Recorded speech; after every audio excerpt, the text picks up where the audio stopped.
Welcome to the Health and Wellbeing Show. My name's Tranjit and I've got a special guest on today who will be talking a lot about Kundalini Yoga and a lot about meditation and breathing techniques. Welcome to the show, Gurbax. Nice to have you today. Thank you. So tell us a little bit about yourself, your background and how you actually started into yoga. Okay. Well, way before I did yoga, I did a meditation technique, which was Vipassana. You may have heard of it. It's mindfulness based. You're just focusing on the body sensations. And I did a What's it called? Pasana? Vipassana. Vipassana. Yeah. Okay. There's camps all around the world. So if anyone's interested, you can go along and you do an 11-day retreat in silence. Oh, wow. And you sit. Just in silence. You sit in silence and you meditate. It sounds easy, and it's a lot of hard work. And it was, the experience I had was phenomenal. I'm not going to share the experience because I think otherwise people have an expectation. Okay. And then the worst thing you can do is give someone an expectation, because as soon as they're not having the same thing, they go, well, I'm not doing it right, and I'm, Okay. So I did that, and then I continued that practice in the morning and in the evening, but it's a sedentary practice. And I remember thinking, this is great, but I'm not moving, because it was taking up so much of my time. And I thought, I really need to move. I was always, I was a rock climber, I was a hill walker, I was a canoeer, so I wanted to do something a bit more physical. And I just went along to a weekend camp, like a Sikhi camp, a religious camp. Not sure what it was. Yeah, I just went to a weekend camp. Okay. They just included Kundalini yoga session in it. Right, okay. And I was going through a really stressful time in my life, and I remember feeling really emotional and crying my eyes out. I thought, wow, this is powerful. There's something in this. Because I'd been to like a couple of classes, as most people have, at the gym, so we're doing hatha yoga or something, and I thought, don't understand what the fuss is, but when I did the Kundalini yoga, it was, wow, this outpouring of emotion. So explain before we carry on about Kundalini, what is Kundalini yoga? For the viewers out there that might not know, what is Kundalini yoga? Okay, so the Kundalini yoga that I do and I teach is Kundalini yoga as taught by Yogi Bhajan. Okay. Okay, because there's other forms of Kundalini yoga. So he was a teacher, a spiritual teacher, yeah, Yogi Bhajan. Yeah, so he came to the West from India. He was a Sikh himself. Yes. And he came to the West at the end of the 1960s and went to New Mexico in the United States, and he started to teach Kundalini yoga. He was also a master of hatha yoga, which is probably the form of yoga most people are more familiar with. It's sort of slower, and they do the sun salutations, etc. at the beginning. And he said that 1 year of Kundalini yoga properly applied is worth 20 years of hatha. So why hang around? Yeah, why hang around? Yeah, why hang around? So, but I didn't know that when I did it. For me, I just had this experience, and I thought, if it does that, this must be powerful. There were no classes where I lived at the time, and I was in Birmingham, and I couldn't find anything. And then I remember having a dream. About 6 months later, I had a dream. Okay. And in this dream, I was sitting doing this Kundalini yoga, and I thought, oh. And then I happened. So a premonition that this is my path. I don't know, but you know how things happen? Yeah. All of a sudden. And I spoke to a friend of mine who just happened to speak to on the phone the next day. She didn't live in Birmingham anyway. And I said, oh, I had a dream last night. Do you remember? Because she'd been on that weekend retreat With that I'd you. done. Yeah. Okay. And I said, I had a dream that I was doing that yoga. And she went, oh, I've just started teacher training. You should come and join the teacher training. So she gave me the phone number of the teacher who's running the teacher training. I'd missed the first week, but she said, yep, come along to the second week. And that was it. I just went along. The rest is history. Yeah. And I'd done a similar thing before with kinesiology, because I was already working with the body using kinesiology, which comes from chiropractors and your muscle test. So it was like a healing thing. Kinesiology is like muscles. Is it about your muscles? Yeah, you can basically pick up any imbalances in the body by testing muscles. Okay. And then you can work out whether that imbalance is due to an emotional cause, a nutritional cause. So it's going within, isn't it? That's yes. So even Kundalini yoga really goes within. Exactly. So it was all about mind, body. So kinesiology was all about mind, body, and everything else. And so yoga is the same, because it's all about how nutrition affects you. It's all part of it. Yoga is not just a physical asana, which most people see, and they see it's a physical practice. It's about everything. And kinesiology is the same, which is why the two of them marry together so well. It's not just about, some people out there might think, yoga is just about stretching, posture, but really it goes more deeper. It's about the energy Because I always thought Kundalini was about energy, kind of like reconnecting the energy. Does that make sense? Well, Kundalini itself Yes. is the energy. Yeah, that's what. Yeah. So for anyone who speaks like for Punjabi, Kundal is a curl. Yeah. And the coccyx at the base of the spine is 3 curls. Okay. So the Kundalini sits in these kundals, these curls at the base of the spine. And basically we don't really use this energy very much. It just sits there. Okay. And how do we kind of get this energy up? People, sometimes it happens spontaneously. Yeah, so sometimes people have reported this energy rising, for example, during childbirth, so a lot of physical pressure in that area. Sometimes people do it through meditation. Okay, a lot of meditations will focus on this energy, or lots of yogas actually will involve this energy. But chanting, the chanting as well, is that kind of... Yeah, can do, yeah. But Kundalini Yoga, as taught by Yogi Bhajan, actually moves this energy in a very safe way. Okay, because a lot of people just, I want to rise, I want to have this energy rise, I want to have this energy rise. It's not about that. It's more in depth, isn't it? Well, what you've got to be careful of, energy, whether it's electricity, it's energy. Same, isn't it? And what happens if you put too much power through something, you blow a fuse. And so that's why people go on the internet and say, I read all these horrible stories about Kundalini and how dangerous it is. If not dealt with properly and handled properly, it can... So it comes with a warning sign. Yes. So this is why you need to go to a qualified teacher and, you know, like I said, in India they do Kundalini Yoga, which is more of a visualization of having the energy coming up the spine. But what I teach is Kundalini Yoga as taught by Yogi Bhajan. So that's your foundation? Is that how it all started, the foundation of you actually doing what you're doing right now, which we'll go into detail about Yeah, for what I'm doing right now, yes, because I work very therapeutically, but I said, because I've done the kinesiology before, I was already used to working with people, but yes, especially more on the spiritual side and that path, it was definitely Kundalini Yoga, which has, been a passion. Passion for you from the beginning, isn't and it? it's a way of being. Absolutely. And that's your way of being, and you feel like that should be everybody's way of being? Or horses for courses. Everybody has something different that speaks to them. You know, so I never want to say, everybody should do this, because for some people it's not. It might not be not for right. them. Yeah, because also when Yogi Bhajan taught it back at the end of the 60s and throughout the 70s and 80s, he taught it mostly to healthy populations. He did also actually have a hospital where he treated people with addictions, not just alcohol or drugs, but addiction to stress. It's all about habits, our habits that we form. And so Kundalini Yoga breaks through those habits. So he worked with those people in a very different way. So he would detox people, etc., and build them up slowly. What most teachers will learn, and most people go to a normal Kundalini Yoga class, that's aimed at a healthy population. Okay. And one of the things that set me off on my path that you've mentioned was that when, as a teacher, when I was teaching, I would get a lot of people come who had mental health issues. And that's a big thing, isn't it? It's a big thing, stress, and you don't know anxiety. who's in your class. People are coming to relieve stress, to relieve anxiety. I even had somebody who was bipolar, and when we have the and that's morning... a split personality, isn't it, bipolar? No, bipolar is you can have manic situations, and you can have depressive situations. Okay, so this particular person would also hallucinate, and I didn't know. I wasn't getting people to fill out medical forms. I do now. Which is very important, isn't it, really? It is, but a lot of yoga teachers don't do it because we're just used to teaching a healthy population, but we don't know what's walking in. And I remember doing a class, it was in the morning, we have an early morning class, which we call sadhana. It's like a spiritual practice. And what time does that start? And just we used to start that at 4:30. You don't always, it's going to put people off. Sometimes you do 5 o'clock, 5:30. But it's about having an early morning practice so that you're then set up for the day. And when we'd done this practice, we were doing this practice, and this gentleman just started banging the floor really loudly and really getting overexcited.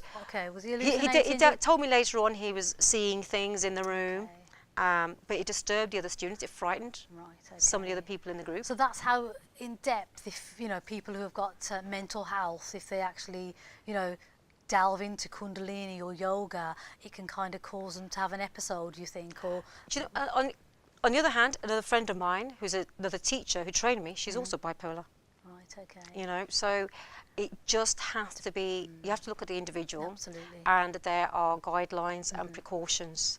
Okay. Which was why after that experience, and then having other people with other issues, people with back pain, you get a lot of people with back pain who come for yoga, and as yoga teachers we're not always trained to deal with back pain, especially not in Kundalini yoga. Absolutely. And so this is why I've been away and been doing a Studying, whole you've yoga been therapy telling me, training. absolutely. Yes. Tell us a little bit about the yoga therapist session you've been doing, or training, shall The we training say? I've been doing, well, it's I would say it's called yoga therapy for mental health Right, okay. conditions. And that's really needed, actually, isn't it? You Yes. know, depressions, stress, like we say, mental health is a big thing in society these days, isn't but it? well, actually, we apply it to chronic conditions Okay. like cancer, diabetes, because actually there's a lot of mental health issues involved.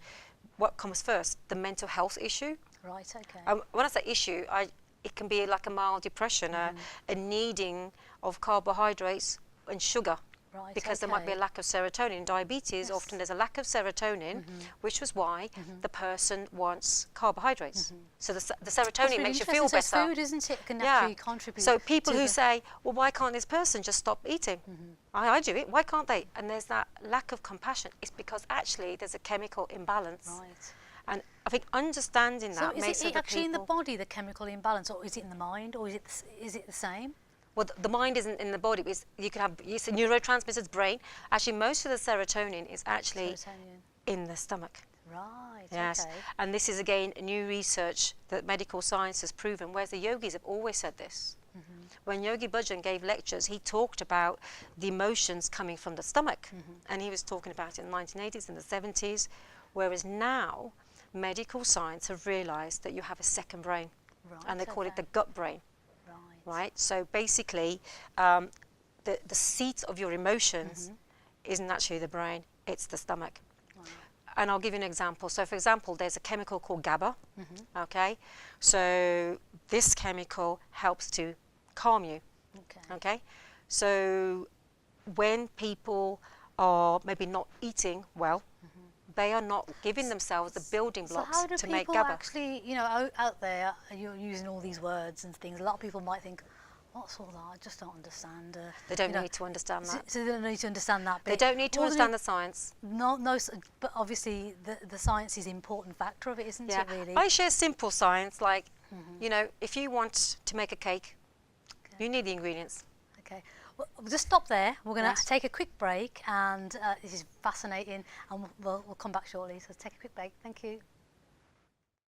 And my heart goes boom, boom, boom. And my heart goes boom, boom, boom. Hey! Welcome back to a health and wellbeing show. Gurbax, we were just talking about the gut brain, Yes. which is fascinating. Yes. Please elaborate more. Oh, what elaborate was- more. It's the size of a cat's brain. So the gut brain, just explain to the viewers, what do we mean by that? It just means that it's also a decision maker. Okay. So whatever we fuel it with as well, as we're talking about, Yes, aren't we? yeah, because a Whether lot of our emotions are coming from here. So we're not deciding everything always from the brain, okay?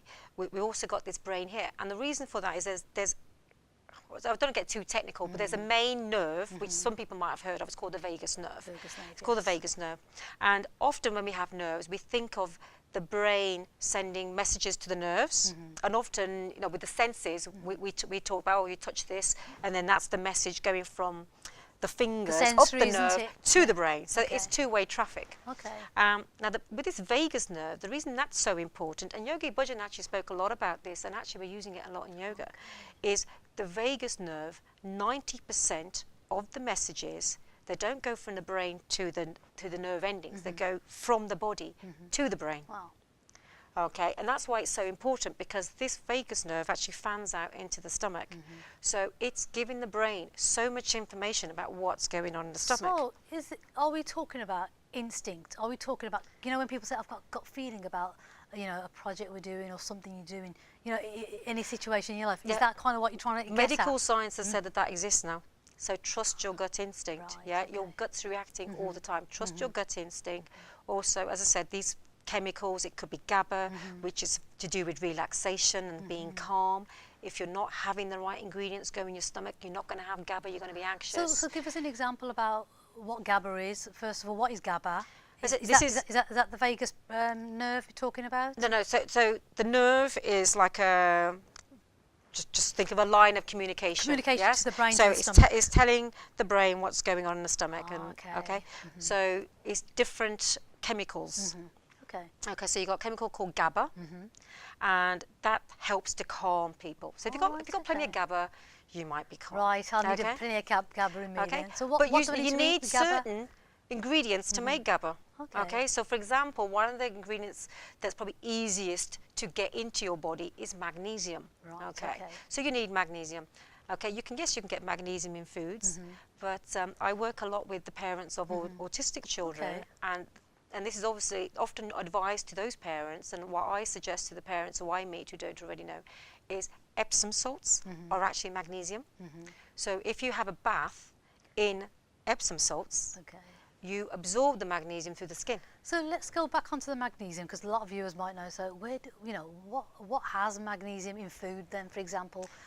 What would you say? Let's see, off the top of my head, I think almonds. Oh, okay, almonds. I think so almonds. nuts. So you think nuts? Probably not all nuts, Okay. but off the top of my head, nuts. But I always, as I said, the easiest thing is Bath through oil. Epsom salts, Epsom salts. because you absorb it through the skin, and that Right. way, a lot of people now have nut allergies, or it's often not something that Absolutely. children like to Yeah. eat.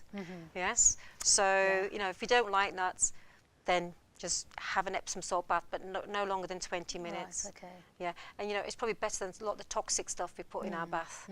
That smells nice. So that's an easy win, especially for any parent and for ourselves, and that helps to relax us. There's other things as well, which I'm not going to go into, other parts of the B vitamins. Okay. So okay, we've kind of like, what else do we need to kind of feed the gut? Magnesium you said, and what Yeah. else do you think can B kind of vitamins. B vitamins. B vitamins. So Yeah. there's the B. There's a B complex, so there's a range of vitamins.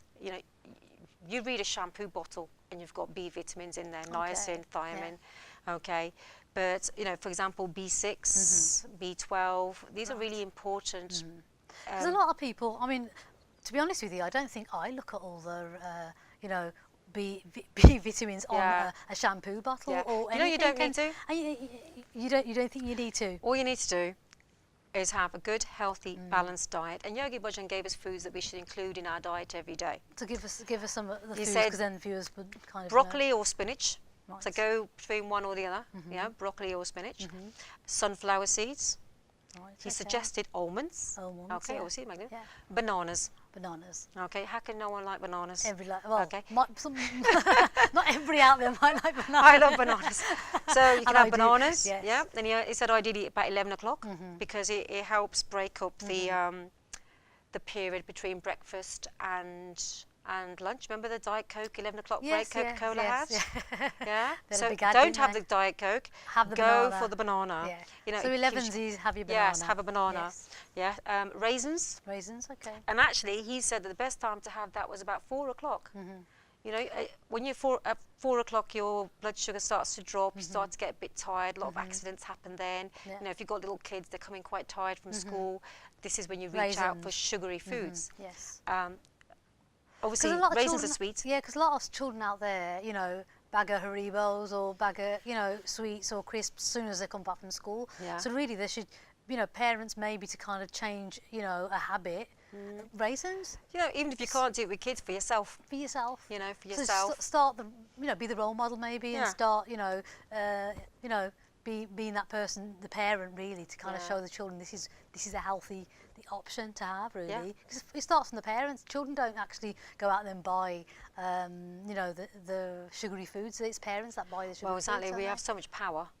That's right, yeah. I probably eat more biscuits than the kids do because I can't control myself as well as I can control them. they? So it's a habit, isn't it? Sometimes, So do yeah, you think it's just a habit, isn't it? Yeah, and I deserve it. Yeah. So yeah, you deserve a biscuit. So going back onto like how the mind, the body is connected, and also our gut instinct. Let's talk a little about our instincts and how we can kind of really kind of follow that. Yeah. And it's to do with the emotions as well, isn't Well, it? the thing is, a lot of people don't feel their gut instinct. Why? Because most of us are not actually in contact with our body. Right. Okay, so if you're in your head worrying, and you're running the same story over and over again. Yes. This is where mindfulness comes in, and body awareness. That actually we do not know what our body is telling us. Right. Okay, if you calm your mind, then you can pick up sensations. For example, when you're in a lot of people might have had this experience that when you're in a room that's quiet, okay, if you then start to focus, if you've not got a digital clock, but if you've got the analog clocks with the hand that moves, then you can start to hear the sound when you focus on it. That's true, yeah, that's But true. normally if you're sitting there, you don't feel it. Okay, or if I say now focus on the feel of your sleeve or something, and then you can start to feel it against your skin. But normally we don't feel our clothes on us. Because we haven't got the awareness, like you said. Yeah. We're too busy running a story in our brain about Yeah. the negativity, maybe, you know, Exactly. story or worry, anxiety, stress. Yeah. And we really can't feel what's going on for us, can we, Yeah. really? And one of the processes that happens with you in yoga is that you become more body aware. Okay. So you become more mindful of your body and your breathing and what's going on. And then you start to notice what you're feeling, and you start to notice how other people make you feel. Yeah, I used to suddenly feel bad around certain people. So you're on about people's energy. You should pick up people's energy, and that's how you feel bad around people. Give me an example. Yeah, you just, I mean, they say kids do this, that we all pick up on energy. Absolutely. You know, we talk about Yes. love and this attraction. Absolutely. And yeah. you know, there's no instrument invented yet Yes. by Western science to actually measure that feeling, but you know exists.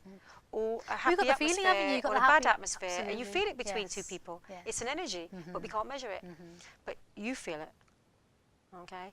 And sometimes it is just in our heads, and it's our thoughts, and it's our paranoia. But sometimes it's a genuine feeling. But if we don't come out of our heads and into our bodies, we don't know. So follow us through how we can come out of our heads of stopping, those negative thoughts, the stories we create, stress, anxiety. How can we actually come out of our bodies then? Give us an example. Obviously, we're Okay. still in our bodies, but Yes. we actually have to come out of our Head. to actually focus on our Yeah. feelings and our Well, emotions. this is the hard part. and the thing is, there's this buzzword at the moment, and people talk about it for years, mindfulness, and about sitting there and Yeah, being mindful. Okay, Now, the so tell problem me about is that if you're very much in the head and you're very anxious or you're very depressed, if I sat somebody down in a quiet room and told them to focus on their thoughts would be negative, they'd end up more depressed, they'd end up more anxious. So it's not always the best thing for people who are really stressed and anxious. Often you have to go and do something else. And there's more science with it. I don't know if you actually want, if you want the science. But Yes, please do. Okay. Please share that, So- and then we can kind of give the history behind it, Okay. maybe. So basically, sometimes, and have you ever had the need to go for a walk first Oh yes, to help you calm definitely. down? Yes. So most people have yeah. had that. The You have fresh to air go to clear the head. They always say, "Let's go out and But clear it's actually our just the mind." movement of Yeah. walking, or some people say running makes them feel Yes. better. And the reason for this is when we're stressed, our body releases a hormone called cortisol. Yes. Okay. Now, because it's a hormone, hormones, they enter your bloodstream. So they actually go all around the body. They're not just local in the brain. They're all around the body, and they're there for a reason, yeah. And if it stays there for a long time, it gives you that energy. It makes you feel almost like tense and agitated Okay. because it's released when we're anxious to give us energy to move, to tense our muscles to move. So when you've got that going around your body, you can't focus. Okay, you have to Because absorb the is cortisol. the energy kind of what you're actually feeling anyway? So if you're feeling kind of angry, frustrated, when that energy comes out of you, is the energy kind of where your mindset's at? Is that what you're trying to Well, say? cortisol is released when you go under any stress. Yeah. Yes, but the hormone has to be absorbed because you produce it even if you're running. So it's Yeah. not necessarily linked to an emotion. So it is a physical stress on your physical body. stress, what you're saying. Yeah. Okay. So and Not that an could just be emotional. to do with moving or running. So that's a physical stress. Your body needs to do something. So in that case, when you're running, you're producing cortisol because you need it to run, but your metabolism is then quick, so you'll absorb it. Because as soon as you stop running, you're not producing any more, but you're absorbing what you've got, yeah? Okay.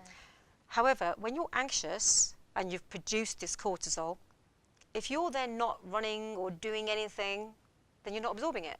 Right. And okay. all the time it stays in your body, you're like, oh, I'm tense. Well, So how can you release it then? How can you get it out of your body or move? So movement's the best You source. can move. Often in yoga, we can do like the strongholds. You might see people do like, warrior pose or things like this. So strongholds, or yeah, just move. Go for So when you go say for a hard walk. stronghold, do you have to stand there like in a strong pose, or do you have to just? Yeah, in yoga, you could do a strong pose. You can go for a run. It depends what you like. Okay. You know. If you've got a lot of energy, you mean you can go for a run or go kind for of a run, go for a bike ride, go for a hard walk, and you stamp your feet, which is why we stamp our feet. It helps to absorb, but just get moving, get going. So what you're trying to do is release that energy, aren't you? That's what you're trying to do. You want to absorb that cortisol, and if the faster your metabolism, the quicker you will absorb it. Right, okay. And then, and you know what? A little bit of stress is good. Everybody needs a little bit of stress, don't We they? need a little bit of stress. Bit of a push, isn't it, really? Medical science has proven this. We do need mild to moderate stress. A child develops if it has mild to moderate stress. We're trying too hard to mollycoddle children as well. When we have stress, it's an opportunity for us to learn ways of handling situations. So, for example, when a runner runs, they don't run a marathon straight away. They run a certain distance, okay? And then they build up a tolerance to the exercise. Right. So the level at which that the body starts to produce cortisol, the fitter they are and the longer they run and the longer they're training, then that threshold for when it starts to get produced is pushed further and further back. And it's the same with us with stress. So if you've been through a lot in your life, a little thing is not going to affect you. So we're going to come back, we're going to go for another quick short break. Thank you, really interesting. And we'll come back and talk about a little bit of stress is good for us. Okay. So back shortly, thank you. And my heart goes boom, boom, boom. And my heart goes boom, boom, boom. Hey! Welcome back to the Health and Wellbeing Show. We were just talking to Gurbax about having a little bit of stress in your life does you good. Yep. So let's talk about that. People are going, no, I don't want any stress in my life. But it does do you good. Yeah, it builds up our tolerance. Because I always say, if you're in, you're in your comfort zone, if you're in your, a stretch zone, then a panic zone, that gives you a bit of push, doesn't it? Really, sometimes you need to be in that zone to kind of get you, get you moving. It's motivating for a lot of people. Yes. If you think about your work situation, a lot of people get bored if the job they're doing is too easy. Repetitive. Yeah, it's repetitive and it's boring. They like a little bit of challenge, not too challenging. Yeah, so it has to be the right level. That's right. And if you can relate it to how you like your work and how you like your study, if something's too difficult for someone, they're going to give up. They say no pain, no gain, they say, don't they? And that could be kind of one thing. Well, you realise how good you are in that situation, and then the next time, that situation won't be a problem. You'll do it just like that. Absolutely. And then, so it's like your tolerance level is increasing, and that's what it's about. Your tolerance level You is want growth, increasing. don't you? You Yeah, want a bit of and it's growth. personal growth. Your skill set's increasing. So maybe if you do it properly, if it's done, if the exposure is tolerable, then you're not having to learn this whole new skill set all at once. Yes. You're just doing it enough to go, oh yeah, I've evolved there, and this is how we learn, this is how we develop, and it's satisfying. Absolutely. We need to have goals. The problem is when that stress either is so overwhelming and happens rapidly, it could be a one-off, it could be a repeat situation, such as in post-traumatic stress. That's like a one-off situation usually, but it's so overwhelming that you can't deal with it and your body goes numb. Or you can have chronic stress, where the stress is firing all the time, all the time, all the time, and then you're not relaxing. So let's go in detail about chronic stress, because a lot of people, I know somebody has got chronic stress at the moment, and Most of us. most of us. So Yes. most of us probably have. So talk us through, how can we get rid of chronic stress? Can we get rid of it, or is it? I always think, is it just an emotion that we can kind of like eliminate? It's up to us, isn't it? It's our choice, isn't it? Really. Yeah. But how do we do that? Well, we sort of ended up with these patterns of dealing with things or not dealing with things. So our body is designed to always keep in balance. So when I mentioned earlier about the cortisol that we produce, it's not a bad thing. You produce it to help you move, to do something, to escape, and then To get to your goal as well, isn't it? Yeah, It can get and then you it's focused supposed your to, goal. get absorbed back into the body and be used up, and then you're okay and you're relaxed again. Problem is, instead of now escaping from an animal and doing something short term and then relaxing, we are getting, and I'm talking about myself now, Okay. getting annoyed at traffic lights because the car Okay. in front of us Yeah. hasn't moved quick enough. Yeah, road rage, you know. Move. Yeah. Yeah. And then having to be somewhere at a certain time, and that's stressing us out. And then just being Meetings, picking the children up, going there. Going, So yeah. little And things. that's like are a daily thing, constantly- isn't it, for a lot of people out there? And so the little things are triggering all the time, all the time, all the time. And then what we're not doing, we're not then having the relaxation. Okay. So now what happens is those chemicals that were released and the response that was okay for short-term stress and it was there to help you is now those chemicals are in our body too long. Then they can be damaging. Then they start to damage tissue. And also when you think about stress, what happens when we're stressed is that only the essential functions then work because we're designed to escape animals. So if you're going to escape an animal, it doesn't matter what your immune system's like, does it? It doesn't matter what your digestion's like. Right. It matters that you are focused. So you're not seeing the whole picture, that you are focused, that your muscles are tense, that your heart's pumping fast so that you can go. Okay? So if you're doing that all the time, then So that you're means talking about fight or flight? fight or flight, yeah. So you're talking about, you know, if you're tense, you want to flee kind of thing, Yes. don't you? You Yes. don't want to handle, you don't want to fight, do you? You don't want to fight, you want to run. Right, okay. Yeah. So, You might fight because, and it makes you Well, strong. is there- It pumps up the blood supply yeah. to the muscles goes, your heart rate goes, and your blood pressure goes up. but does that not cause more stress? You know, if you're kind of got that in you and you're kind of fighting, is that not causing and doing damage to your body, to your, you know, your mind? Temporarily, it's fine. Yes, it's designed You wanna for release it, don't balance, you? yeah? Yeah. But you need to release it. But we're not. If we're firing, we're not releasing it, and the levels are too high. So we're constantly stressed. You know, and our muscles are tight. And that could be chronic stress. Is that what we're So kind of describing? chronic stress, yeah, because that reaction, which is supposed to be temporary, is now happening all the time. Right. So we're constantly tight. The blood pressure is always staying high. The cortisol is now damaging tissues. Okay, our breathing is too fast. Okay, and too shallow. Right. Okay, and we're just not relaxing. We're not stopping it. Okay, so also, as I said, we're not worried about digestion. Our body's not doing that. No. It's not sending any resources to the immune system, so it's not there to fight disease. You know, it's just focused on that. If you're that tunnel visioned and you're Yes. looking alert for danger, You're not then gonna, you're doing that when you're stressed. Oh, that person looked at me weird. That person did this. because you're looking in the you got those negative lenses on, haven't you? Exactly. And that's what I always say. Because you're looking for danger. That's right. You're constantly Yeah. looking for, you know, Where's that tiger? negative Yes. environment, people, and everything anybody might say. It's all negative Yeah. because you've got that hat And that on, leads haven't you in your relationships to isolation because you're not going to Absolutely. be popular to be around. You snap someone's head off. Your vision is paranoid, so you're not going to make the most of opportunities.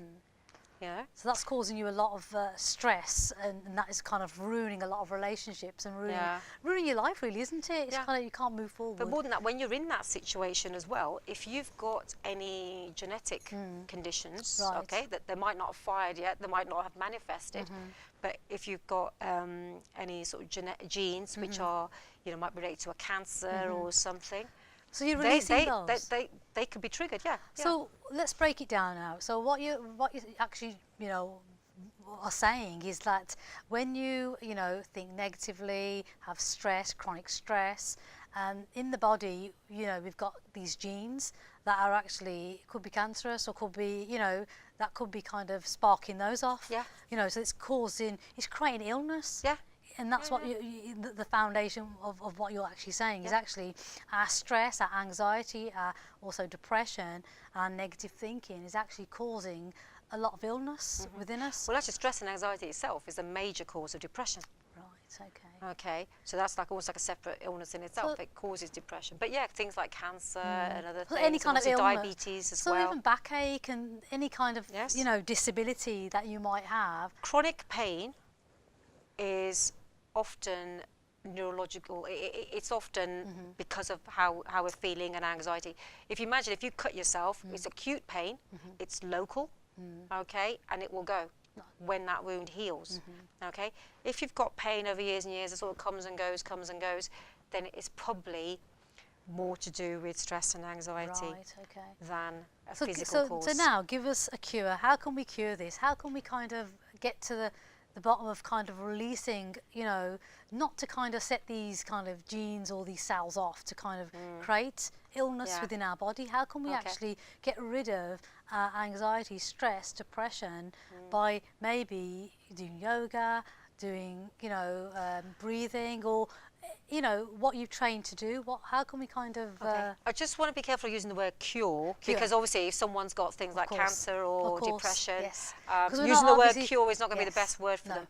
But even if you do have a genetic illness, you've often got stress and anxiety due to that. Absolutely. Due to paying the bills, worry who's you know who's going to look after your family, who's going to look after you, the pain you're in.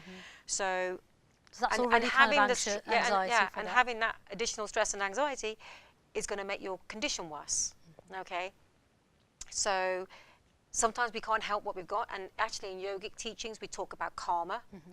It doesn't matter about the stress and anxiety. If you were meant to have this disease, you would have this disease. Okay, it's just written.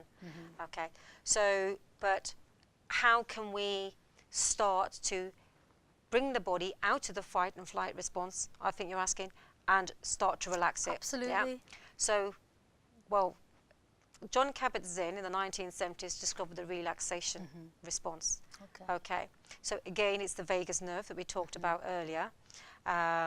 We can use different techniques like breathing, yoga or Tai Chi. I think he used meditations, and I think he used visualization, like chanting a mantra.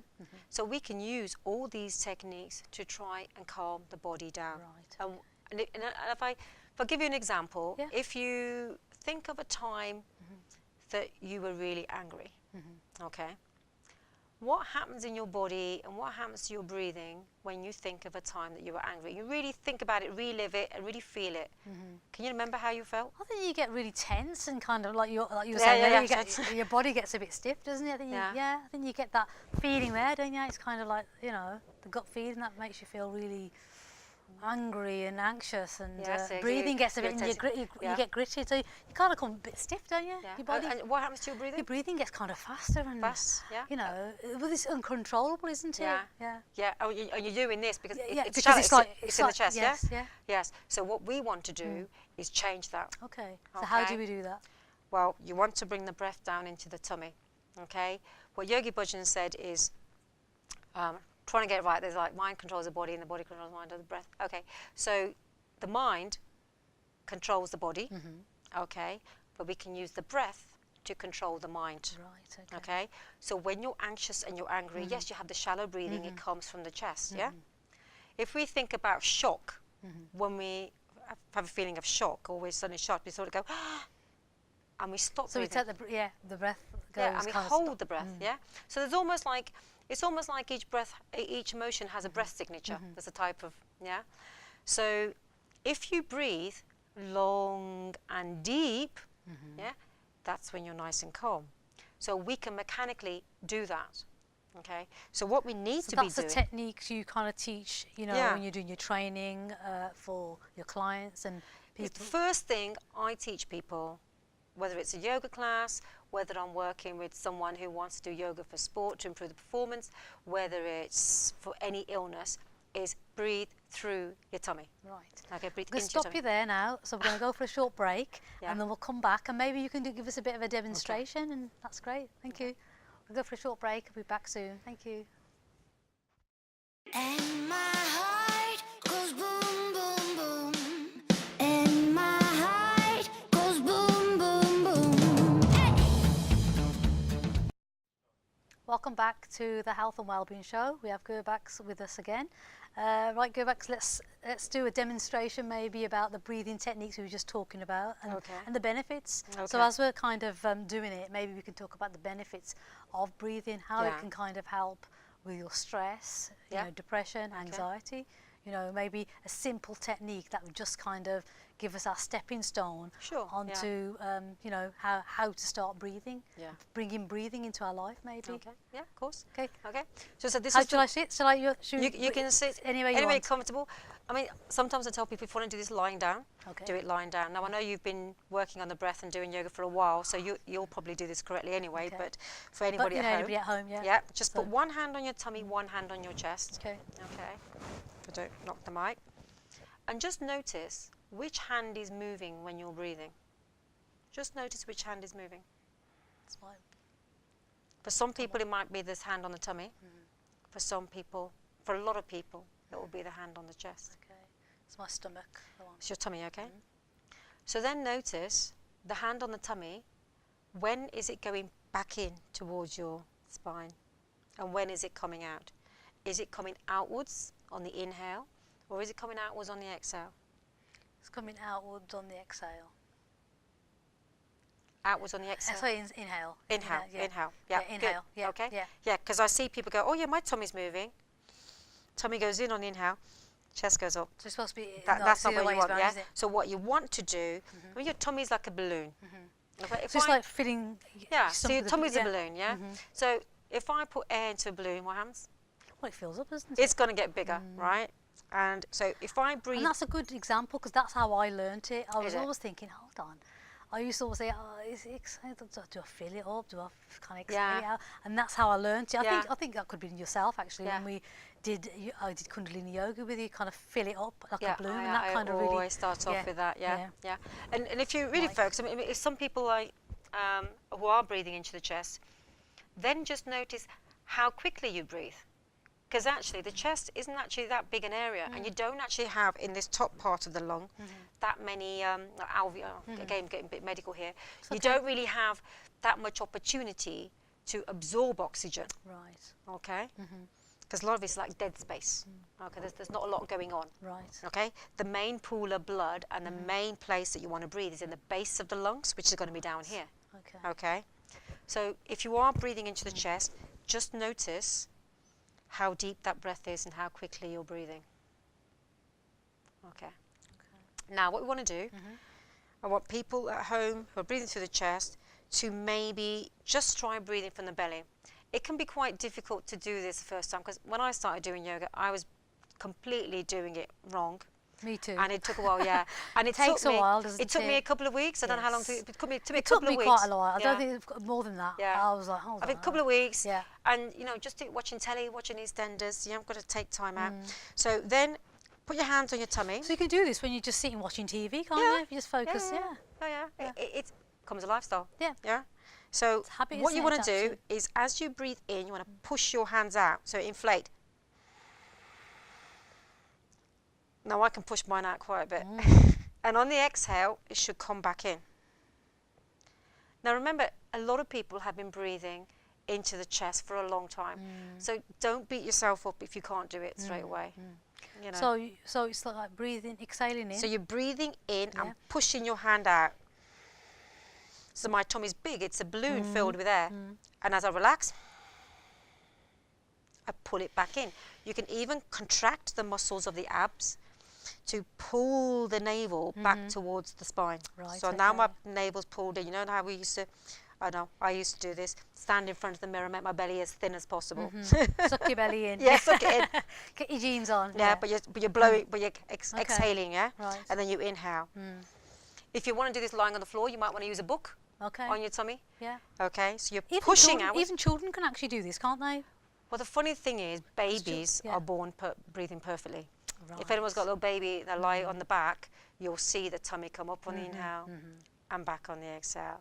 Up on the inhale Back. and back on the exhale. It's just somewhere along the line, I don't know what age, we tend to lose it. So carry on, yeah. Okay, so breathe like that. If you're finding that difficult, one technique that could work, and I've got to be careful because of the microphone, is you can cross your hands over your shoulders Right. and pull your elbows down. Yeah, if you show it like I that, think that's it. my yeah. Oh, you got mine from there. Yeah, carry on. Then that seems to isolate the chest and allows you to breathe into the tummy more. Okay, so not. Actually, Yeah, that's is that easier that's for a lot you? easier. That's a lot that easier. will stop you actually Yeah, stop. breathing from the chest. Yeah. Yeah, that's a good So if you technique do as well. that, yeah, and also notice that people who have managed to change their breath from the chest to the tummy, Again, just notice how deep that breath is. Because I don't know about you, but my belly is a lot bigger than my chest. No, it's true. It is, yeah. Especially when it's full. If people can't do it from putting their hand on their abdomen, I think that's the easier method actually to stop you breathing from the chest. Yeah. Yeah. So, Okay. so doing this breathing, how does that reduce stress? It does. Okay. Okay. So it's slowing down your breath. Okay. So you're getting more oxygen into your body. You're using the full lung. Okay. Well, we've not used the full lung yet because we just focus on the tummy. But what you want to start doing is once you breathe into the tummy, now you can use the chest. So when the tummy's full, you spread the ribs. So you open up the ribs and bring the air right up. So the breath comes right up, even into the shoulders. If you visualize it. Yeah. And then exhale as if you're emptying the chest and then emptying the tummy. And so now compare that to your very first breath.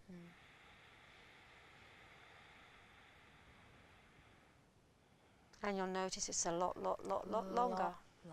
And as you slow down the breathing, It's all about slowing down the... you slow down the mind. Okay, so and that kind of gives you a focus, doesn't it? Exactly, that's the other thing. Yes. This is the awareness and the mindfulness. You've now got focus. If you're focusing on that, you're not elsewhere. The other stories aren't going on, are they? It's just about well, the they do, focus. because there's only so long you can focus on it. Yeah. But keep bringing it back. Yeah, keep bringing it back. Yeah. But your mind will wander. That's natural. People go, oh yeah, my mind. It's natural. Everybody has a mind. It doesn't mean you're not clever, or you are clever for thinking about It's just the mind, things. the way it works. So what other techniques? So that's is that what you're saying? Is that's the basic technique to start off if with? all you get from these programs and all you get out of life is to change the way you're breathing, that's a huge thing. I've worked with people who have said actually it's just changed their life because they're so stressed, so everything. That just getting the breathing right helps them. It clears toxins from your lungs. That's just a minute, like is it iceberg in there? That's just a little bit of the iceberg of the breathing. But the thing is, what you've got to remember is, because you're slowing down, we talked about the rapid breathing and the fact that your digestion wasn't working, your immune system's not working. So you're going to pick up disease, you're more vulnerable. Remember we said about the gut brain, and you need the ingredients, you need your digestion to take place to give you the building blocks for all those happy chemicals, yes? So if I'm now breathing slowly and I'm more relaxed, what's going to happen now? My muscles aren't going to be so tense, so they're going to relax, yes? Okay, and now I can digest my food. I've got energy now for the immune system, okay, because that's heavy on energy. Okay, so now my immune system's strong, I'm not going to pick up disease, my digestion is good because I am, digesting the food, because the muscle, the intestines, they actually work by muscular action, okay? When we're lovesick and we go off our food, or sick, upset for any reason, we go off our food, that's because those muscles become tense. So digestion is really important for our well-being. Often when we're getting ill, we notice first by when we go to the toilet. Okay, so now, soon as you're slowing down your breathing, now your body can start to repair itself. So instead of starting being depleted and damaging, those tissues start to repair themselves. So that's why it's an upward spiral. So it seems like a little thing, but it's the actions it then sets into place. So our breathing really plays a critical part in our life, isn't it? In our health and well-being. Just get the breathing right. And the thing is, people unconsciously are breathing, aren't they, without actually having the awareness. And it's all about bringing your awareness, your focus back on your breathing, but having the correct way of breathing. And that's obviously yourself is expert in that field, is actually teaching people how to actually gain that knowledge and that awareness. And that's really, I think it's really vitally important that we kind of share that. It's the most simple thing, and if we could just teach this to people, it would be great. You know, it was just great. Well, that would distress them, won't it? We won't have the anxiety, the the frustration, the depression. It'll kind of help them to be more focused, won't it? Yeah. I mean, there's obviously for some people the breathing's more difficult if you've got some kind of lung disease. Yes. You know, that's slow. It's quite hard, and those people will use extra muscles to push the breath out. You know, something will be hard. But even that slowing it down will stop the panic. Because often, if people have asthma, for example, and they're breathing quickly, and there's they quite a start lot to of panic. viewers out there that probably do suffer from a common it's thing. such a common thing. Absolutely. If you can bring that breath down into your tummy, you would then breathe far more efficiently. And it is more difficult. I understand it's more difficult, but again, it's still a benefit to people with asthma or any other lung situation, because it will just allow you to have more oxygen in your body, Right. and It's disease doing doesn't a like lot of- oxygen. It's a lot, really. You're saying that we with breathing, supplying our body more oxygen, we can kind of heal ourselves, Yeah, can't we? yeah. We've really, within us, we've got the power of healing our own bodies, haven't we? Exactly. Yeah. Exactly. So it's been absolutely fascinating today. I'm so grateful for you to come in today. It's been an absolute pleasure. I think a lot of the viewers out there have Got got so a much lot more of to share. and we Yes, are, we're going to come back. I want to bring you back and kind of go in more detail about posture, more about yoga, Oh, yes, that's more great. about breathing techniques. Because obviously there's not just one breathing technique. There's many. There's isn't many, there? yes. So maybe we can go into that into our next program. So thank you so much for coming in today. Really appreciated. Yeah, and thank you. Thank you for the viewers out there for listening, and really grateful for Gurbax to come in today. So we'll bring her back on our next episode, next show, shall I say. And thank you for viewing in. Thank you. And my heart